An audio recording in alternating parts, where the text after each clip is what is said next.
നമസ്കാരം. എല്ലാരും സുഖമായിട്ടിരിക്കുന്നു വിശ്വസിക്കുന്നു. ഇന്ന് ഞങ്ങള് വീണ്ടും ഒരു കുക്കിംഗ് വീഡിയോ ആയിട്ടാണ് വന്നിരിക്കുന്നത്. കുക്കിംഗ് അല്ല, ശരിക്കും പറഞ്ഞാൽ ബേക്കിംഗ് ആണ്. നമ്മൾ ക്രിസ്മസിന് ഉണ്ടാക്കിയില്ലേ ആ ക്യാരറ്റ് കേക്കിന്റെ ബേക്കിംഗ് ആണ്. ഞാനല്ല, മമ്മിയാണ് ചെയ്യുന്നത്. അപ്പം ഇതിന്റെ പ്രിപ്പറേഷനും എങ്ങനെയാണ് ഇത് ഉണ്ടാക്കുന്നതെന്നൊക്കെ നമുക്ക് കാണാം. മമ്മി കുറെ യൂട്യൂബ് ഒക്കെ ഇങ്ങനെ റെഫർ ചെയ്യുകയും കുറെ പേരുടെ വീഡിയോസ് ഒക്കെ കണ്ടിട്ട് മമ്മി ഇൻസ്പയർഡ് ആയിട്ട് ഉണ്ടാക്കിയ ഒരു ക്യാരറ്റ് കേക്കാണ്. ഞങ്ങൾക്ക് ഭയങ്കര ഇഷ്ടപ്പെട്ടു. എന്റെ ഫ്രണ്ട്സും ഒക്കെ കഴിച്ചിട്ടുണ്ട്, അവർക്കൊക്കെ ഭയങ്കര ഇഷ്ടപ്പെട്ടാണ്. അപ്പൊ ഞങ്ങൾ വിചാരിച്ചു നിങ്ങളുമായിട്ട് ഈ റെസിപ്പി ഒന്ന് ഷെയർ ചെയ്യാം. നിങ്ങൾക്കൊക്കെ ആർക്കെങ്കിലുമൊക്കെ ഹെൽപ്ഫുൾ ആണെങ്കിൽ നല്ലതല്ലേ. അപ്പൊ നമുക്ക് കാണാം മമ്മി എങ്ങനെയാണ് ഈ ക്യാരറ്റ് കേക്ക് ഉണ്ടാക്കുന്നതെന്ന്. സോ വെൽക്കം ടു അവർ കുട്ടി ഫാമിലി. അപ്പൊ നമുക്ക് ക്യാരറ്റ് കേക്ക് ഉണ്ടാക്കിയാലോ? ആദ്യം നമുക്ക് കാരമലൈസ് ചെയ്യാം. അതിനാവശ്യമായ സാധനങ്ങൾ: അരക്കപ്പ് പഞ്ചസാര, 1 കപ്പ് ഗ്രേറ്റ് ചെയ്ത ക്യാരറ്റ്, കുറച്ച് ഉണക്ക മുന്തിരിങ്ങ. അടികട്ടിയുള്ള പാത്രത്തിലേക്ക് പഞ്ചസാര ഇട്ടിട്ട് നമ്മളൊന്ന് ഇളക്കി കൊടുക്കണം, ഹൈ ഫ്ലെയിമിലിട്ട്. അത് കഴിഞ്ഞിട്ട് മീഡിയം ഫ്ലെയിമിലിട്ട് ബ്രൗൺ കളർ ആവുമ്പോൾ അതിനകത്തോട്ട് 1 ഗ്ലാസ് വെള്ളം കൂടി ഒഴിച്ച് നല്ലപോലെ ഇളക്കി എടുക്കുക. 1 കപ്പ് ക്യാരറ്റ് ഗ്രേറ്റ് ചെയ്ത് വെച്ചേക്ക് നമ്മൾ ഇതിനകത്തോട്ട് ഇടുവാണ്. അത് നല്ലപോലെ ഇത് പറ്റി വരണം, വെള്ളം പറ്റി വരണം. പിന്നെ കുറച്ച് മുന്തിരിങ്ങയും കൂടെ നമ്മൾ ഇതിനകത്തോട്ട് ഇടുക. വേണമെങ്കിൽ മതി, നിങ്ങൾക്ക് ഇഷ്ടമുണ്ടെങ്കിൽ. ഇനി ഇത് പറ്റി വരട്ടെ.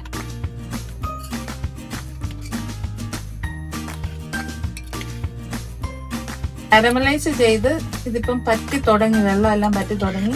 ഇനി നമുക്കിത് ഓഫ് ചെയ്യാം. പക്ഷെ പച്ചക്ക് ക്യാരറ്റ് ഇടുന്നവരും ഉണ്ട് കേക്ക് ഉണ്ടാക്കുമ്പോൾ. പക്ഷെ അത് നമുക്ക് അത്രയും ടേസ്റ്റും കിട്ടത്തില്ല, പിന്നെ വെച്ചേക്കാനും കൊള്ളത്തില്ല കേക്ക്. ഇതാകുമ്പോ ഇതിനകത്ത് കിടന്ന് ക്യാരറ്റ് നല്ലപോലെ ഒന്ന് വേകും.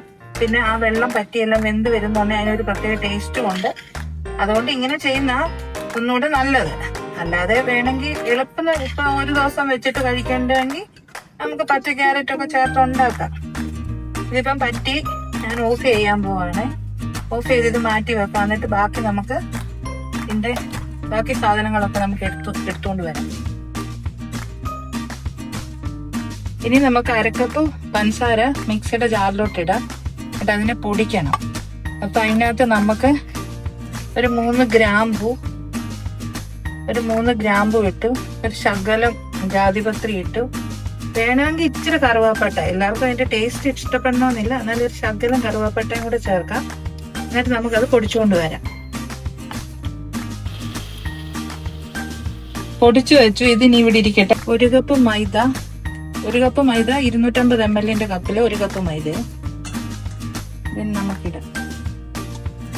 പിന്നെ അതിനകത്തു നിന്ന് 1 സ്പൂൺ മൈദ നമ്മളിങ്ങനെ മാറ്റി ഇങ്ങനെ വെച്ചിട്ട് 1 സ്പൂൺ കോൺഫ്ലവർ എടുത്ത് നമ്മൾ ഈ മൈദക്കകത്തോട്ട് ഇട്ടു.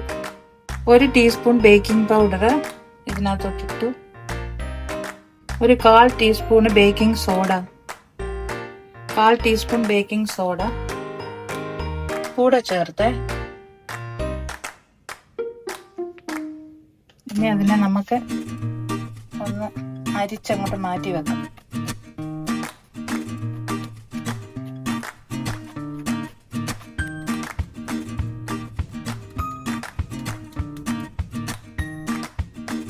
മിക്സിയുടെ ജാറിലോട്ട് 2 മുട്ട പൊട്ടിച്ചൊഴിക്കാം. പക്ഷെ മിക്സിയുടെ ജാറിനകത്ത് നനവ് പാടില്ല, ഉണങ്ങിയതായിരിക്കണം നല്ലപോലെ. എല്ലാം റൂം ടെമ്പറേച്ചറിലുള്ള സാധനങ്ങളായിരിക്കണം, ഒന്നും ഫ്രിഡ്ജിൽ നിന്നുള്ളതായിരിക്കല്ലേ. 2 മുട്ട പൊട്ടിച്ചൊഴിച്ചു. ഇനി നമുക്ക് ഒരു ടീസ്പൂൺ വാനില എസൻസ് ചേർക്കാമേ. ഇനി നമുക്ക് ഇതൊന്ന് അടിച്ചോണ്ട് വരാം. പക്ഷെ ഒത്തിരി ചൂടാവല്ലേ മിക്സിയുടെ ജാറ്. ഇതിനകത്തോട്ട് പൊടിച്ചു വെച്ച പഞ്ചസാര നമുക്ക് ചേർത്ത് കൊടുക്കാമേ. എന്നിട്ട് ഒന്ന് അടിച്ചോണ്ട് വരാം. പഞ്ചസാരയും മുട്ടയും കൂടെ അടിച്ചു വെച്ചതിനകത്തോട്ട് 1 കപ്പ് സൺഫ്ലവർ ഓയിലും കൂടെ ഒഴിച്ച് നമ്മൾ ഒന്നുകൂടെ അടിച്ച് എടുക്കുവാണ്. ഒത്തിരി അടിക്കണ്ട, ചൂടാവാൻ പാടില്ല. കാരമലൈസ് ചെയ്ത ക്യാരറ്റും ഇതെല്ലാം കൂടി ഇരിക്കുന്നതിനകത്തോട്ട് നമ്മൾ മുട്ടയെല്ലാം അടിച്ചത്, മുട്ടയും എണ്ണയും പഞ്ചസാര എല്ലാം കൂടെ അടിച്ചത് നമ്മൾ ഒഴിക്കുവാണ്. ഇതിന് നമുക്കൊന്ന് ഇളക്കി ഒന്ന് മിക്സ് ചെയ്യാം.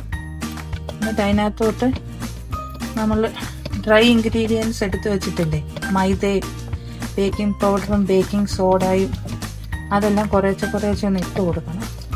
ഈ ഇതിനകത്തോട്ട് മൈദ നമുക്ക് കുറേശ്ശെ ഇട്ട് കൊടുക്കാണ്. കുറേശ്ശെ ഇട്ട് കൊടുത്തൊന്ന് ഇളക്കി എടുക്കാം. അണ്ടിപ്പരിപ്പ് പൊടിച്ച് വെച്ചിട്ടുണ്ട്. അത് നമ്മൾ മൈദക്കകത്തോട്ടൊന്ന് മിക്സ് ചെയ്തിട്ട് നമ്മൾ ഇട്ട് കഴിഞ്ഞാല് അതിന്റെ അടിയിൽ വീണ് കിടക്കത്തില്ല, നമുക്ക് ഇടയ്ക്ക് കിട്ടും. അല്ലെങ്കിൽ അല്ലാതെ നമ്മൾ ഇട്ട് കഴിഞ്ഞാൽ ഏറ്റവും അടിയിൽ പോയി വീണ് കിടക്കും. അപ്പൊ അത് നമുക്കൊന്ന് എല്ലാം കൂടെ ചേർത്ത് നമുക്കൊന്ന് ഇളക്കി സെറ്റാക്കി എടുക്കാം. ഒത്തിരി അങ്ങ് ഇളക്കി ഇത് ചെയ്യല്ലേ, ബാക്കി പൊടിയും കൂടെ ചേർക്കുവാണ്.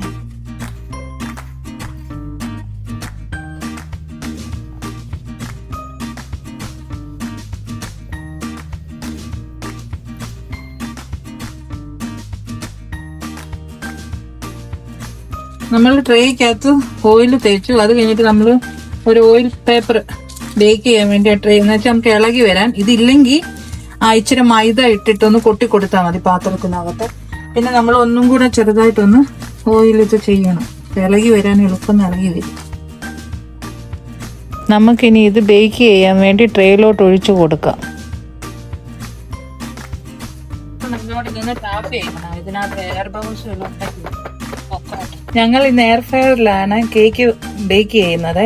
അപ്പൊ അതിന് മുമ്പേ നമ്മൾ ഒരു 350 ഡിഗ്രിയിൽ 30 മിനിറ്റാണ് ബേക്ക് ചെയ്യുന്നത്. അപ്പൊ 5 മിനിറ്റ് നമ്മൾ ഇതൊന്ന് ചൂടാവാൻ വെക്കണം. അതിന് ശേഷമാണ് നമ്മൾ ബേക്ക് ചെയ്യാൻ വേണ്ടി വെക്കുന്നത്.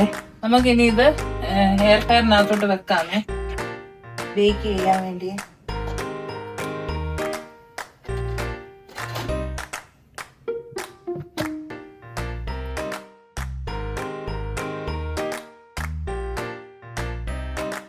അപ്പം നമ്മുടെ ക്യാരറ്റ് കേക്ക് റെഡി ആയിരിക്കുകയാണ്. നിങ്ങളെല്ലാവരും ട്രൈ ചെയ്ത് നോക്കിയിട്ട് അഭിപ്രായം പറയണം. നിങ്ങൾക്ക് എല്ലാവർക്കും ഇഷ്ടപ്പെട്ടെന്ന് വിശ്വസിക്കുന്നു. ഇഷ്ടപ്പെട്ടെങ്കിൽ please do like, share and subscribe. Thank you for watching.